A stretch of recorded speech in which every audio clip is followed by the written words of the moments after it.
So my phone did its customary run out of memory halfway through filming. I'm terrified to think of what reality destroying events would occur if I ever remember to actually delete the old videos. So I realized that I never actually put troubleshooting in a condensed format. So I have a list here. So let's get into it. I realized that I originally put the main winding spring in with the main tourbillon frame settings, which means you guys have been printing it most likely at just kind of whatever standard settings you use. You do want to print the main winding spring at 6 wall lines with 5% infill as well. Otherwise, its tension can do a lot of really weird stuff, especially if you use a lot higher infill. Now, going into some issues with the actual escapement. So with the balance, if your hairspring is sagging a whole lot and you're like, oh man, is my PLA softer? Well, it's most likely just due to the pin that the hairspring rests on. So when I melt it, I take the back end of whatever piece of metal that I'm using and I push down on it after all the plastic's soft. That pushes up on the end of the hairspring, making it so that it rests a lot more flat.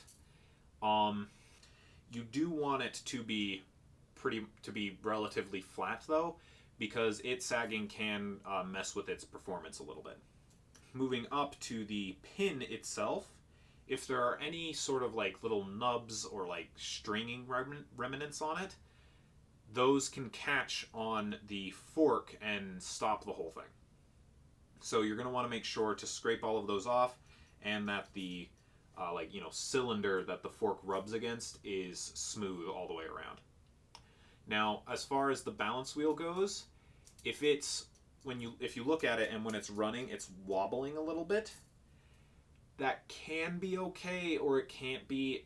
I would recommend just printing a new one anyway. For the whole stack, you want to make sure that all of the individual pieces, so the hairspring, the pin, and the main wheel, all of those are sitting flat against each other. If there is any sort of gap on them, you're either going to want to file down the pins that they seat on, or you're going to want to glue them together. And then as far as the behavior of the balance wheel, you can see that if I wind it all the way up, so you want it to last for like a second or two, and preferably have like a visible sort of slowdown period before it stops. But more importantly than having it, be perfectly free spinning, is making sure that it doesn't wiggle too much. Like I said, the wobble, that's a sign of it wiggling too much. Now, moving on to the fork. Most of the fork issues revolve around filing away too much material in an attempt to get it perfectly loose. Signs that you have it too loose are if the balance wheel pin is making its way on top of the frame of the fork. So if the fork and the pin, if the pin can end up on top of the fork, then the fork is just sagging down too much. It should always be hitting in the middle. A very similar symptom to that, but a little bit better hidden, is if it will run perfectly flat, but if you twist it too much and towards upside down, then it stops. What's happening then is it's hitting in the middle, and then when you flip it upside down, it tilts up and it runs into the top of the balance wheel. It runs into this right here. If it can move up and down too much and not necessarily like twist up and down, then you're most likely going to be experiencing quite a bit of skipped teeth. Other issues with the fork can be found as artifacts on its little banking pins or on the sides of the body. Those can cause it to not go all the way into its like locked position, which can be seen as the flywheel swinging, hitting it, and then being thrown directly back in the direction that it came from. That can also occur if you had some elephant's foot and you filed away on the faces of the fork and you filed too much. For the escapement wheel, the biggest issue on the escapement wheel is going to be getting it able to be free spinning while not having it be able to twist. The easiest way to tell is if is putting it actually inside of the frame of the tourbillon and wiggling it there, because then you can see how everything's twisting in relation to each other. While you're doing that, you also want to pay very, very close attention to the frame of the escapement itself.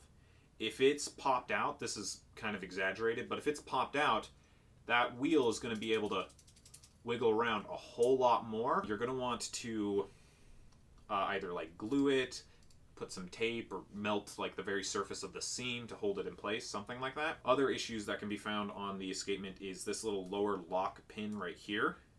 If that's seating at an angle, then that can cause too much friction. If it pushes itself out a little bit, and that will cause friction again. If the hole that the top pin on the frame piece goes into is too tight, again, too much friction, it'll mess things up. Other issues with the escapement wheel, other than just wiggle, will be blobbing on the tips of all of its teeth. Now, even if you print it perfect, even if you don't have any elephant's foot, that blobbing can still occur because it's due to pressure buildup in the nozzle. It's not due to the print bed being the build plate being too close. If your tourbillon is running, but it seems to be stopping at regular intervals, then you're going to want to look at the teeth on your escape wheel and see if any of them have a particularly, I guess, aggressive looking blob on it, and very, very gently file those off. You want to make sure that the tips of your escape wheel are relatively sharp. Same goes for actually the tips of the fork, but if you file those down too much, then that can actually cause the bounce back problem that I mentioned, where the escape wheel swings, hits, and then is thrown directly back. Because if you file away too much, the escape wheel only overlaps with the fork so much, so if you get that too small, it'll just slip past and throw it backwards. And in case I didn't mention it, skipped teeth are going to be caused either by the fork being able to move up and down / twisting, or the balance wheel moving up and down / twisting. If either one of those are able to do that too much, then you're going to experience skipped teeth. Now, if you have to kind of force a skipped tooth to happen, that's okay, because you really need only like the lightest, most delicate touch to get these things to run. Like they're able to like run under their own weight, pretty much. Issues with the frame. Now, there's going to be two main frame pieces that can cause issues, and that's going to be the top frame piece and the gear frame. The gear frame, most of its issues are going to be found with the teeth being deformed. They're warped, elephant's foot, the works. Generally, if it's the gear frame, it will be expressed by it stopping in the same spot repeatedly, or in the same region. For me, it was kind of like a zone from here to here, where it would stop, where I would have to almost force it to go through there, and then the rest of it was fine. Now, hopefully it's just due to warping or elephant's foot, those things are easier to fix because you can just reprint it. So now if it's neither of those things and it's still kind of catching, most likely you're over extruding slightly. And between over extruding on the escapement wheel and on the gear frame, it's just too much. So you can try filing it. It's iffy on if that works, and you can mess up the gear frame even worse than it was before. So I would recommend trying to turn down your flow rate a little bit and reprinting it. If the escapement is sitting too high, it can push up on it, or if all of the frame pieces aren't sitting together properly, that can mess it up, because it will put some twist on this frame or put too much gap in it so that way it can twist, that sort of thing. So really, you just want to make sure that the top pinhole is wide enough that the pin can slide in and that the pin isn't having too much friction on there. Another point of potential issue on the frame is this plate right here. Now, if this plate is not seated all the way down, then it will rub on this back plate and will kill the power of your spring. What you're going to want to do, if you see that, is file out the insides of these right here, and that way it will just go on, and it's fine if this piece is completely loose on there, because this back plate locks it in, and it does not need to be on there super strong. Other issues can be if you look at the sides of the frame, if they're like twisting or warping, then it won't be a straight line up on there. They'll kind of like bow in or bow out. Those will put undue stress and deform the pieces a little bit. If you don't have the clips on, then the parts can be really loose on each other, and they'll like pop in and out of alignment, and that can cause some issues. Now, getting your first one of these running will require a bit of fiddling in order to do properly, just because there's a lot of very small things that can go wrong. If you do have any issues or just even questions about printing these, I hope I covered everything, and as I have said, any other questions and concerns, please leave them down in the comments, and I will work with you for you to get one of these working.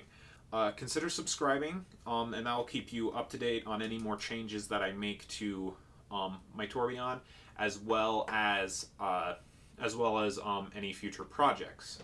So yeah, bye.